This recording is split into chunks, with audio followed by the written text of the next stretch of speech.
Intanto continua il braccio di ferro sulle servitù militari in Sardegna. Le dismissioni dei beni militari iniziate nel 2008 sono ad un punto morto. Il Parlamento chiede la riduzione dei poligoni, la difesa invece spinge per la realizzazione di un campo fotovoltaico a Teulada.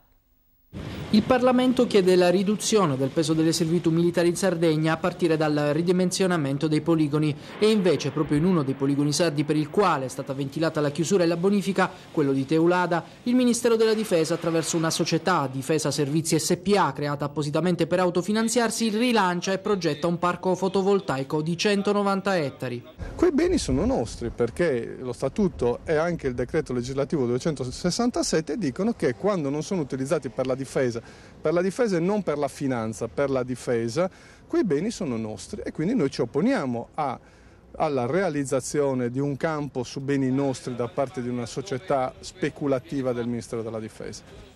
Difesa Servizi SpA nasce nel 2009 per mettere a frutto i beni militari e fare cassa. Tra le sue funzioni la valorizzazione energetica tramite l'installazione di pannelli fotovoltaici. La difesa potrebbe dire noi dobbiamo battere casa, abbiamo bisogno di sfruttare i nostri beni, quindi ci sono ancora necessari, è così? Intanto non sono loro i beni.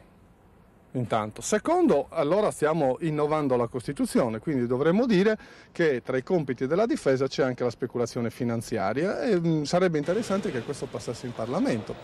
Il capitolo delle dismissioni in generale si era aperto in Sardegna nel 2008 con l'elencazione degli immobili da cedere alla Regione e con le procedure per la cessione. Oggi che cosa è rimasto da fare? Da quell'elenco sono rimasti fuori alcuni beni preziosi per la città di Cagliari, come tutto ciò che c'è intorno più o meno a Cala Mosca, che sarebbe interessante capire cosa serve perché vengano trasferiti e possono anche dare vantaggio alla città. Adesso bisogna procedere ai nuovi elenchi, cioè bisogna confrontarsi con il Ministero della Difesa e dire tutti questi beni tu non li stai utilizzando e me li trasferisci in tutta la Sardegna, ve ne sono degli altri, sono molto interessanti.